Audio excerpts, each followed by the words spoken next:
Chief justice Pakistan और 3 रुकनी bench की जानिब से फैसला महफूज होते ही जस्टिस काजी फाइज ईसा ने बड़ा खड़ाक कर दिया है। एक बहुत बड़ी एंट्री दी है इस सारे मामले में और लोहा गर्म देख के जस्टिस काजी फाइज ईसा ने वार कर दिया है और सुप्रीम कोर्ट के एक इंतहाई अहम ओहदेदार को उन्होंने ओहदे से दस्तबरदार होने का कह दिया है। यह क्या मामला है, यह क्या माजरा है?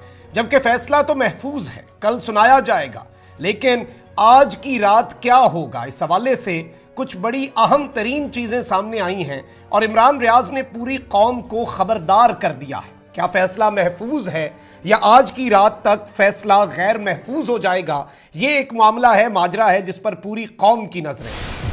बिस्मिल्लाहिर्रहमानिर्रहीम, अस्सलाम वालेकुम नाज़रीन कराम, मैं हूं मखदूम शहाबुद्दीन और आप देख रहे हैं मेरा फेसबुक और यूट्यूब चैनल। उम्मीद करता हूं आप सब लोग बखैर वाफियत होंगे और जहां भी होंगे अपने अहले खाना समेत खुश भी होंगे और महफूज भी। नाज़रीन कराम, एक जानिब तो chief justice Pakistan justice Umar Ata Bandial की सरबराही में 3 रुकनी बेंच ने समाअत की। इस समाअत के अंदर फैसला महफूज कर लिया। चीफ जस्टिस पर हर तरह का हमला किया गया। चीफ जस्टिस के अपने सुप्रीम कोर्ट के अंदर एक तफरीक डाली गई, 2 ग्रुप्स बना दिए गए, जबकि दूसरी जानिब चीफ जस्टिस पर खुल्लम खुल्ला और सुप्रीम कोर्ट के हाजिर सर्विस जजेस पर खुल्लम खुल्ला मीडिया पर आकर ना सिर्फ तनकीद की गई, तौहीन अदालत की गई, बेंच फिक्सिंग के इल्जाम लगाए गए, बल्कि खुलकर अदम एतमाद किया गया। पार्लियामान के जरिए चीफ जस्टिस के इख्तियारात पर कदगन लगाई गई, शबखून मारा गया। यह सब कुछ हुआ। इसके साथ ही साथ चीफ जस्टिस को तड़ी भी लगा दी, चीफ जस्टिस को धमकी भी दे दी कि चीफ जस्टिस साहब, आपने अगर कुछ इधर उधर गए तो आपके खिलाफ रेफरेंस भी ला सकते हैं। फिर इन्होंने कहा हमने बाइकआउट कर दिया। अब ये ऐसा फंसे कि अदालत के अंदर चीफ जस्टिस ने पहले तो इनके बाइकआउट की धज्जियां उड़ाई और इनके वकीलों से पूछा फिर आए की हो तुसी करने, और अगर आपने बाइकआउट किया फिर आपकी बात सुन के हम अदालत का वक्त क्यों जाया करें। लेकिन इस सब के अंदर इनके वकील आसपास देखते रहे, मुंह छुपाते रह गए और इनके वकीलों ने कहा नहीं हम क्यों बाइकआउट करेंगे। जबकि कार्रवाई हो गई, बाइकआउट उड़ गया। उसके बाद बड़ी तसल्ली से, बड़े आराम से, बड़े सुकून से चीफ जस्टिस साहब ने बाकी मामलात भी क्लियर कर दिए। ये जो 4-3, 3-2 इसमें फंसे हुए थे, सबको एक दफा उससे निकाल के कहा कि इत्थे आके खलो जाओ और यहां पे आके खड़े होकर अब आईन और कानून की बात सुनो। अब इस सब के अंदर जो फैसला महफूज हुआ है, अब उस फैसले से कांपें टांगना शुरू हो गई हैं। वकील इनके यू टर्न ले गए सुप्रीम कोर्ट में। पीएमएलएन की पार्लिमानी पार्टी का इजलास हो गया। पार्लिमानी पार्टी के इजलास के बाद मरियम औरंगजेब कहती है कि जी नहीं, हमें तो फैसला मंजूर ही नहीं है। अब आपके सामने पहले मैं 2 स्टेटमेंट्स रखता हूं। फाइज ईसा साहब कर तो आते हैं, उन्होंने जो जारी बात है इस वक्त कार्रवाई डाल दी हुई है। फाइज ईसा साहब ने देख के बिल्कुल सिचुएशन को भांप कर, अच्छा, विफाकी वजीर कानून सेनेटर आजम नजीर तारड़ जो हैं, इनका कहना है कि इतने हसास और अहम मामले पर उजलत में फैसला सुनाया गया तो नहीं माना जाएगा। मतलब उजलत में फैसला, जल्दी जल्दी फैसला ना सुनाए, तसल्ली से अगले साल सुना लेते हैं, 2 साल बाद सुना लेते हैं, जो तो तुसी कहो फिर सुना देंगे। मतलब खुदा का खौफ करें। Justice delayed is justice denied. मतलब आप ये करें कि इंसाफ जो होता है, इस तरह की चीजें करनी है आपने। ये वही बात है कि इंसाफ जालिमों की हिमायत में जाएगा, यूं ही होता रहा तो फिर कौन अदालत में जाएगा? खुदा का खौफ करें। आप वजीर कानून है या वजीर ला कानूनियत है? आपने आईनी मामलात को देखना है या आपने गैर आईनी इकदामात का दिफा करना है?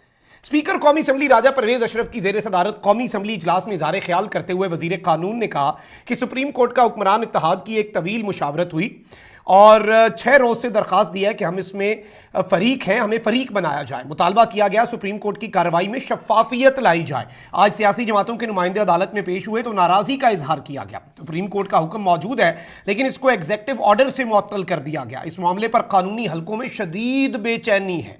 उन्होंने कहा कि अदम एतमाद का इजहार करने के बावजूद बेंच मामलात को आगे लेकर गया। हमारी गुजारिश थी कि एक ऐसा बेंच बनाया जाए जो सबको काबिल कबूल हो, सबको नहीं, सिर्फ आपको काबिल कबूल हो। 3 के मुकाबले में 4 जजेस का फैसला सामने आ चुका है। हमारे वकला ने कहा कि समाअत से पहले हमारे एतराजात को सुना जाए। ये सारी चीजें इन्होंने कही। अब ये कह रहे हैं कि जिस बेंच पर एतराज है चीफ जस्टिस वो बेंच ना बनाए। चीफ जस्टिस के पास इख्तियार है, वो बेंच बना सकता है। उसी तरह से जिस तरह वजीर आजम के पास इख्तियार है, वो अपनी मर्जी की काबीना बना सकता है। वो काबीना में आजम नजीर तारड़ से कलमदान लेना चाहे, is not answerable to anyone. वो मखदूम साहब को कोई कलमदान देना चाहे, he is not answerable to anyone. उसी तरीके से आपका chief of the army staff, वो अपनी मर्जी से कोर कमांडर बनाता है, कोई कमेटी तो नहीं बनाती। आप उन्हें कहें कि नहीं जी हमें ये कोर कमांडर मंजूर नहीं, ऐसे नहीं चलता निजाम। इस तरह से चीजें नहीं चलती। जिस तरह हमारे कोर कमांडर्स इंतहाई प्रोफेशनल हैं, वो किसी एक प्रोसेस से होके ऊपर आए, तो हमारे जज साहिबान भी तो उसी तरीके से आए हैं। तो ये चीजें बड़ी अजीब है। अच्छा, अब अनोखा लाडला खिलन को मांगे चांद, शहबाज शरीफ साहब ने वो बात किया है, आपने ये सुन के अपनी हंसी रोकनी है। फुल कोर्ट क्या होता है?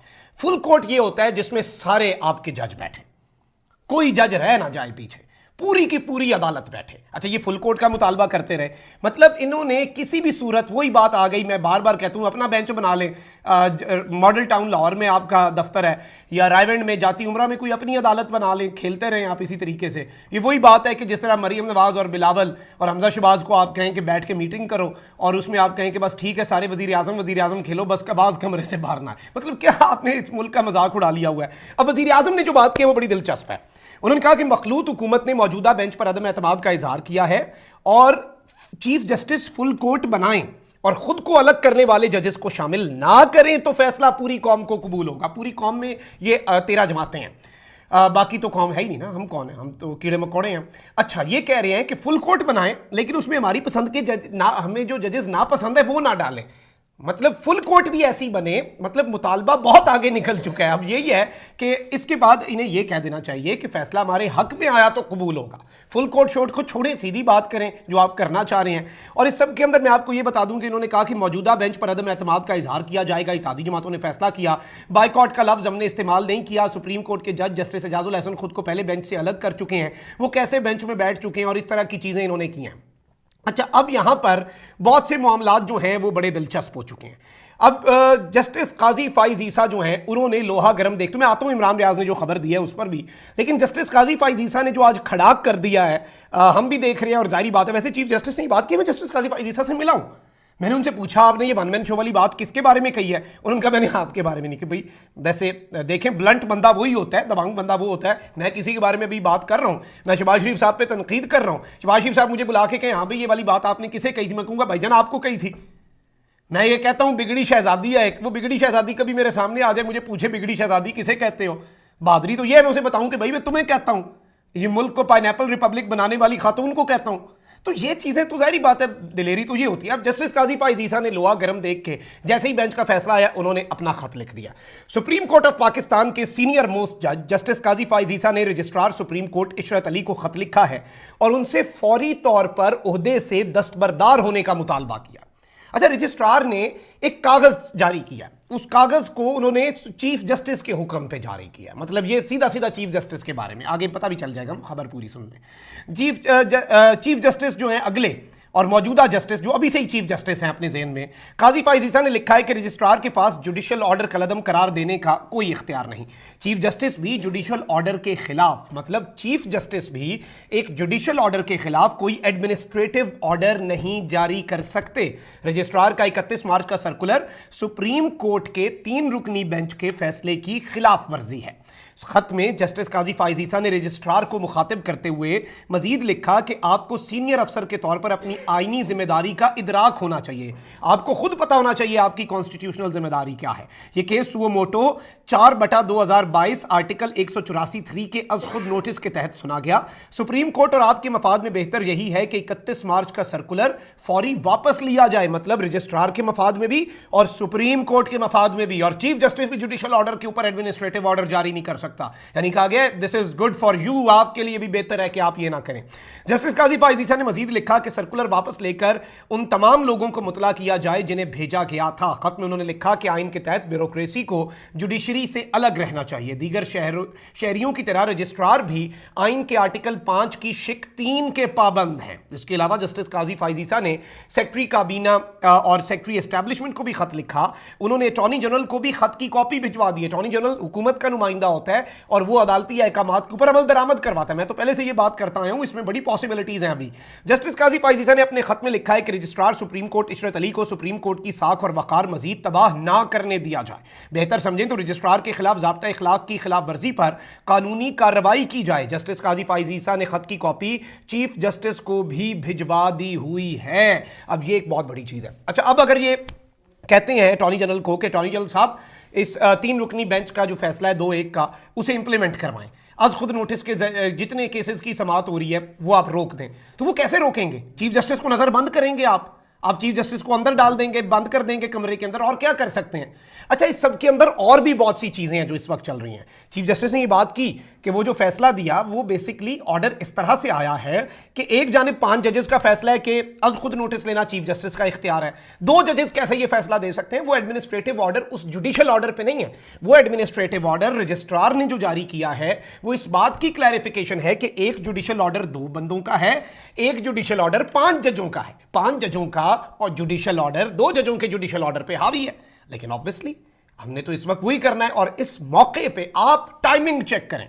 ये टाइमिंग बहुत से सवालात खड़े करती है। बड़े काबिल इज्जत है हमारे लिए, जितने चीफ जस्टिस साहब काबिल इज्जत हैं उतनी अगले चीफ जस्टिस जस्टिस काजी फाइज ईसा साहब काबिल इज्जत है। मैं कोई वो लीगी साफियों वाला काम तो नहीं कर सकता कि एक जज को मैं सर पे चढ़ा लूं, दूसरे को मैं जूते की नोक पे रख दूं, खुल्लम खुला तौहीन अदालत करूं, ये नहीं होगा। लेकिन इज्जत के और एहतराम के दायरे में रहकर हम कुछ कंसर्न्स फॉरवर्ड कर सकते हैं कि व्हाई इज दिस हैपनिंग। अब पाकिस्तान की तारीख में आपको पता है कि अच्छा, अब यहां पर बहुत से लोग ये भी कह रहे हैं कि चीफ जस्टिस की सरबराही में सुप्रीम कोर्ट के सीनियर जज सुप्रीम कोर्ट के इंतजामी मामलात में मुदाखलत शुरू कर चुके हैं। यानी this is complete interference in the administrative matters of the supreme court while there is a chief justice, there is a sitting chief justice. ये वही है कि आप कहें कि किसी भी इदारे में एक टॉप का बंदा नीचे से कोई उठ के कहे कि जी मैं मामला देखूंगा, मैं अपना ऑर्डर जारी कर देता हूं, मैं डिक्टेशन दे देता हूं। ऐसा नहीं होता।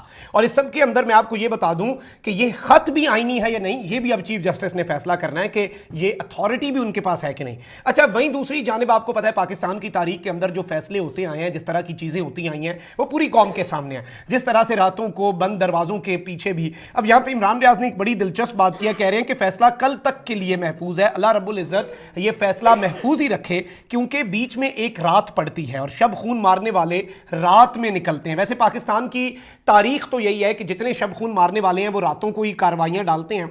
लेकिन मैं जाती तौर पे समझता हूं कि फैसला भी अल्लाह खैर करे महफूज रहे, और चीफ जस्टिस और हमारी अदलिया भी महफूज रहे। कल तो सिक्योरिटी इन्हें डबल बढ़ानी चाहिए, बेशक हमें भी ना जाने दें। अगर सिक्योरिटी के मसले हम भी ना सुप्रीम कोर्ट जाए, अभी सुप्रीम कोर्ट से ही आ रहा हूं, आज भी काफी सिक्योरिटी थी, क्योंकि चीफ जस्टिस का और सुप्रीम कोर्ट का पाला तो एक बड़े कमजर्फ दुश्मन से पड़ा है। और वही बात है कि मेरे मेयार का तकाजा है, मेरा दुश्मन भी खानदानी हो, खानदानी दुश्मन भी नेमत होता है। चीफ जस्टिस को तो नहीं मिला, सुप्रीम कोर्ट को तो नहीं मिला, ये तो सुप्रीम कोर्ट की दीवारें फलांगने वाले लोग हैं। लेकिन वकला साथ खड़े हो चुके हैं, चीफ जस्टिस डट चुके हैं, और पूरी कौम चीफ जस्टिस के पीछे है। लेकिन मुझे यह लगता है कि अगर रात को कुछ इतना बड़ा तब्दीली का कोई आंसर नहीं है, क्योंकि अगर कुछ होना होता, जुमे की रात भी थी, हफ्ते की रात भी और इतवार की रात भी। इस दौरान चीफ जस्टिस ने बहुत से मौके दिए, बहुत सी चीज़ों को दुरुस्त करने की कोशिश की, बहुत सी मामलात को अफाम तफहीम से हल करवाने की कोशिश की, बहुत सी मुलाकातें भी हुई, बेनतीजा रहीं, और ऑब्वियसली अफाम तफहीम का मौका दिया। लेकिन हुकूमत ने फैसला कर लिया, और चीफ जस्टिस ने तो जंग नहीं लड़नी, चीफ जस्टिस ने पर्सनल नहीं होना, उन्होंने आइन और कानून के मुताबिक एक फैसला देना है, जो कि आपको भी पता है वो फैसला क्या है, मुझे भी पता है और इन लोगों को खुद भी पता है। अपना बहुत ख्याल रखें। अल्लाह निगहबान। पाकिस्तान जिंदाबाद।